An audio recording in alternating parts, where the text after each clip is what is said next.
say that the second book you write is the hardest because your first book, you spend so long on it, it's like your baby. And then your second book, you have to follow up your baby. But for me, I think this second book, which is 𝐬𝐸 and her Dragoneer, it's much more of my baby than the first book I published. And considering now this is the fourth project I've done, the other ones are in various stages of in progress, it's definitely the easiest of, and I think a lot of that is how much I care about this story, how much of myself I put into it. And in that way, it just kind of flew out of my fingers into the keyboard, into a book. And even the edits were so much fun to do. So here I am today to talk more about my second novel coming out on June 23rd. Our first order of business, I think, is our cover reveal. So here is the official cover for 𝐬𝐸 and her Dragoneer. Just take it in. You know who designed it? I did. So I love writing and I love reading and I love so much graphic design. So it was a joy to design this cover, and like so much easier than the first book cover I designed. So here's the cover for book 1, and then book 2, I needed them to match. So that immediately like simplified so much of the entire design process because I already knew what font I was going to use, the same one. I already knew what artist I was going to use for the dragon drawings, the same one, etc.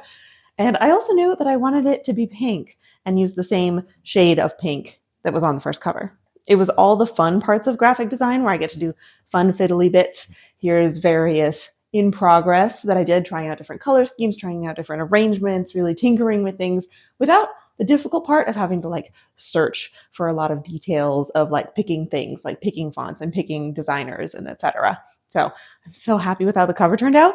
And actually, this isn't the official cover reveal because that happened first on my email newsletter. So if you really want to be on the cutting edge of Chloe Kensley news bursts, sign up on my email newsletter. It's free and there are bonus things like bonus chapters and soon a free audiobook. I'm very excited about that, but that announcement will come later on the newsletter. So what is 𝐬𝐸 and her Dragoneer even about? It's a retelling of Jane Austen's Emma. And I know for a lot of people, that doesn't really mean much. Because like in terms of popularity compared to something like Pride and Prejudice, Emma is very low ranking. But for all the Jane Austen that I've read so far, at least, I'm very excited to get around to the rest of her books. I'm kind of saving them as little treats for myself. Emma's my favorite. And I'll get more into why it's my favorite later. But for now, let's talk about it. Emma is a highly unlikable protagonist. She is rude. She's super controlling in a way that's often to everyone's detriment. She is causing problems throughout the entire book because she's trying to control everyone around her. The main way that she tries to control people is through matchmaking. At the beginning of the book, she's just match-made her governess away from herself, and then throughout the book, she acquires a different friend or two and tries to matchmake them, mostly with people that they don't actually fit with, but she's trying to shove people together because she's decided it's the right move, which it's not. And then through the book, kind of the audience surrogate is her love interest, Mr. George Knightley. And Knightley is like the perfect guy. Well, some people would argue he's not the perfect guy, but he is upstanding. He has a strong moral sense of duty. He's always serving people. He's very kind in that way. However, he's not nice. When he sees that Emma is doing rude things to people, he calls her out on it over and over. And they have this very argumentative relationship in parallel with their friendship because of that, where he is always calling her out on her terrible behavior and criticizing her and scolding her. And part of the dynamic in the book is accentuated because he's like over a decade older than her. I can't remember the exact years right now, but it's very much that they've grown up together as neighbors, where he has always seen her as a little girl. And then kind of in his mind, she's still that little girl that he's scolding. And then throughout the book, he realizes, no, wait, it's a woman. And actually, I'm in love with her. So that part of the Emma story is one of the parts that I didn't fully embrace, is the unevenness of their dynamic. Now, there's other things that make Emma have more power in the relationship than Knightley. And I could get into that for like half an hour because I love this story. but one of the things that I wanted to make sure with my adaptation was that she was also calling him out on his mistakes. I wanted Knightley to also be a round character with his own mistakes, and then Emma's a character with her mistakes, and then they're always calling each other out, and then the relationship is a little bit more equal because I think that makes a better romance. But everything else is exactly like how Austen did it. Now, I also added in dragons, and I didn't quite do all of the subplots that Jane Austen did. My original outline for Emma Wynne actually had so many subplots, just like the original Emma, and then I kept having to cut them out because the book kept getting way too long until I was cutting down to the bare bones of Emma, so she has dragons in her household, and she's in charge of raising the little hatchlings of the littlest dragons in like their first year of life, and that is her duty, and she takes it very seriously. And then her father, just like in the original Emma, is super overprotective, and part of that is around dragons. He's uncomfortable with her being around these dragons, even the little hatchlings that are pretty harmless. And then his overbearingness creates a lot of the conflict of the plot, including the conflict that she's decided she's not going to get married because she couldn't bear to leave her father because he couldn't bear it. She's genuinely worried about his safety and health because if she leaves, who knows what he might do. And I really liked that conflict from the original Emma, and I brought it out as kind of one of the main conflicts of my book. And then the added conflicts of dragons, where Emma Wynne is also, her father has rubbed off on her, and she is afraid of the dragons as well.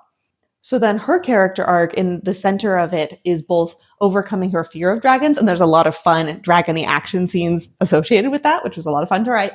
And then also overcoming her fear of disappointing her father and finding a new balance of their relationship. And that's the overarching conflicts of the book.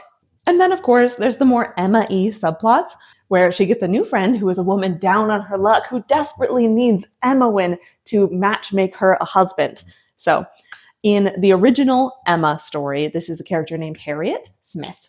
And in my story, I've made it Myrna Longbourn, who is a character from the first book, which is probably a question on your mind of how does it relate to book 1, The Dragoneers of Longbourn and Pemberley? Well, the short answer is they are both standalone stories taking place in the same world. Some more details is there's the main crossover character of Myrna Longbourn. In The Dragoneers, Myrna was taking the place of Mary Bennet, and now she's taking the place of Harriet Smith, though her character personality remains the same between the two books. So she's the main crossover character. And I really enjoyed putting her in that role of Harriet because she is like stubborn, she knows her own mind, and she is not going to let Emma push her around. Meanwhile, the original character of Harriet in Emma does let Emma push her around, and that causes a lot of mess and conflict. And I liked instead to have the conflict of the two women directly in conflict with each other instead of the external conflict made by their tumultuous codependency. So Myrna is the main crossover character. She's in the most scenes, but we also have smaller crossover characters, including Valeraine, Pemberley, Lelantos the dragon, and Olavinta Pemberley, the younger sister. So all of them get to appear in a few scenes. Some of them have more important roles than others, and I hope you will be satisfied with all of that fun cameos. As for how the two books compare to one another, I think The Dragoneers Book 1 has a little bit more action, and then Emma Wynne Book 2 has a little bit more character focus, but they are pretty similar in tone and writing style and vibe. I've actually had a good handful of people who were the early beta readers for Emma Wynne. They read draft 3, and my final draft is number 5, which is the one getting published on June 23rd. But a lot of them said that they liked Emma Wynne even more than the final draft of The Dragoneers, that I've improved as a writer, which just feels so good to hear because that's exactly the trajectory I want to be in my writing career, is getting better with every book. So I'm very happy with Emma Wynne and her Dragoneer. A lot of beta readers, when they finished it, also were like, I just want more of this story. For the few beta readers who hadn't read The Dragoneers first, they went and immediately read The Dragoneers. So I had a few beta readers where Emma Wynne was the first time they'd ever read a book of mine. And I really wanted their feedback specifically because I wanted you to be able to jump right in to Emma Wynne. I wanted it to be a true standalone story where you didn't need any background information to understand what was going on. And yes, we're good to go on that. If you haven't read my first book, but you want to jump into the Emma retelling, jump right in. It's all good. And every single one of those people who read 𝐂𝐸𝐿 first ended that and was like, I need more of this content. And immediately went and read the Dragoneers, which also makes me feel so good that like my books are hooking people enough that they desperately want more. Yes, please. And for everyone who had already read both of my books, a lot of them also made comments of like, I think I need to go watch Emma now, or I need to go read Emma. And a lot of them ended up doing it. It was actually really funny. One of my friends went and watched Emma, the 2020 movie, which I love. And she said that she loved the movie, but the entire time she was kind of disappointed that there wasn't any dragons in it, which is just hilarious to me. So the very early reviews of the beta readers are very positive, and that just makes me overflowing with joy. And I'm so excited to share the final version with all of you guys, because the final version is even better than the early version, because I've taken the feedback of the things that the early readers didn't quite love, made it a little better. And I love the final version better too. Other announcements: if you are a book reviewer or a book professional, and I'm talking any level of book reviewer or book professional, like if you review books on Goodreads and you have like 12 friends on there, you're enough of a book reviewer for this, which is I would love to give you free ebook and audiobook copies of my novel so that you can read it and hopefully enjoy it and review it. But even if you don't enjoy it, please leave an honest review anyway. Any reviews help, including the negative ones. So on my website, just big bold at the top of the header, there is an ARC sign up link, and please leave your contact information there and I will get you those copies, which I'm very excited to distribute soon, because yes, there is an ebook. Yes, there is an audiobook. I just finished recording that. And yes, there will also be a paperback. All of that will be available to the general public on June 23rd. One of the most frequent questions I get when I'm talking about my Emma retelling is people being like, why are you bothering to retell Emma? Like, they understand Pride and Prejudice, it's so famous, but then they're like, why not Sense and Sensibility, the other famous Austen novel? Like, why Emma? And it's not like Emma is an unknown story, but it's not everyone's favorite. But it is my favorite, and I'd love to talk more about why the story of Emma is so important to me. So when I decided to do a Pride and Prejudice retelling, it was kind of always in my mind a warm-up for writing an Emma retelling. Like, I knew that I wanted to write an Emma retelling, but I also knew that I wanted to practice my writing skills with something that was a little lower stakes, like a Pride and Prejudice retelling. I do love Pride and Prejudice too, but it's not quite equal to my passion for Emma. And there's a few reasons for that, and I hope that it really comes across in the writing and the text as well, that even if you don't like the story of Emma, you can love 𝐂𝐸𝐿 and her Dragoneer. And that was one of my goals, because I know there's so many fans of Emma. And I know that you're going to love 𝐂𝐸𝐿 and her Dragoneer, because that's the group I'm in. And I love them both. But I also wanted the people who hated Emma to be able to love 𝐂𝐸𝐿. And I had a few of those in my beta reader group. And they said I did a good job there. So whichever group you fall into with your feelings on Emma, 𝐂𝐸𝐿 and her Dragoneer is a good fit for you. I'm hoping. It'll obviously depend on your personal reading taste, but I've done my best. But the reason that I love the story of Emma so much, there's a few reasons, both literary and personal. I think I'm going to talk about the personal ones first, because I'm so excited about that. So way back years ago, I had a friend named Seth. We were best friends. And we did everything together. We were having weekly movie nights. We went out to ice cream dates, but we were not dating. We were just friends. At various points through our friendship, I was dating other people. He was dating other people. Sometimes we were single at the same time, but we never quite connected. But I really wanted to ask him out, like almost the whole time, but he never felt quite available. And then when he did feel available, I was so scared of ruining our friendship by trying to ask him out, because if he said no, then that rejection would just completely shatter my heart, and then I wouldn't have my best friend anymore. So was it worth risking everything to ask out my best friend? And for months, the answer was no, I can't risk it. But then something happened that completely changed my perspective, which is I saw the Emma movie, the 2021. And in that movie, you have these characters who are best friends, Emma and Mr. Knightley, and especially from Mr. Knightley's perspective, you can tell that like he wants to court her and he wants to ask her out, but he's holding himself back. And then finally everything comes out and then they have a happily ever after together. And literally that movie was the turning point for me. That movie was when I went, oh, maybe this is worth the risk of asking out my best friend. So I worked up the courage and I asked out Seth and we started dating because he had been trying to work up the courage to ask me out as well. And it's such a happy ending for us too, because now we've been married for years and we have the cutest little boy together and we're just like so happy as a couple. Like I can't even convey how much I love my husband and how good of a fit we are together and how well we work together. And like, it's perfect. And I would not be married now if it weren't for Jane Austen.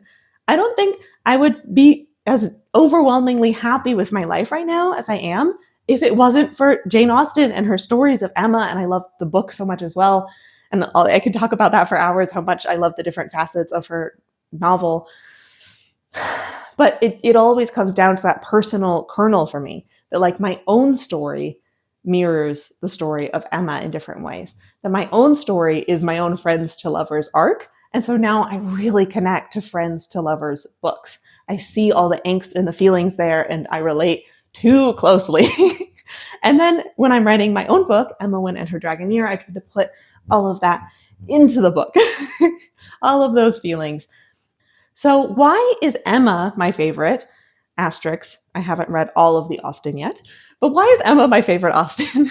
And it's not just because I connect to it so personally, it's also because I love unlikable protagonists when they're done well. And of course, Austen does it fantastically. But I think about other books that I've loved with unlikable protagonists, like particularly Emily Wilde's Encyclopedia of Fairies, the Scholomance series, even the Dresden Files, I think fits into this, where the characters are fundamentally flawed and oftentimes you just want to yell at them. And Emma fits so neatly into that category. And yet you love following the characters anyway. And that is something that I'm always looking for in a book, but it's so hard to nail that balance of unlikable enough to be so entertaining and compelling and not so unlikable that it's just a terrible book that most people hate. And for everyone, that balance point is in a different place, which is why Emma is so controversial of one of Austen's books, because so many people just read it and hate all the characters and hate their experience with it. And I read it and I hated Emma, but I loved her even more. Water break, my voice. I've been recording the audiobook for weeks. I've been talking a lot.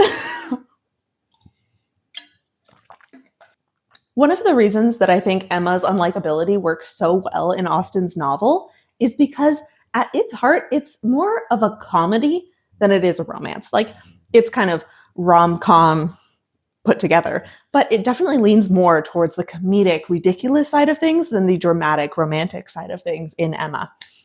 And then because of that, the over-the-top mistakes, the over-the-top characters really fit into the genre and feeling. In my novel, Emma Wynne, I didn't want to lean so far into comedy.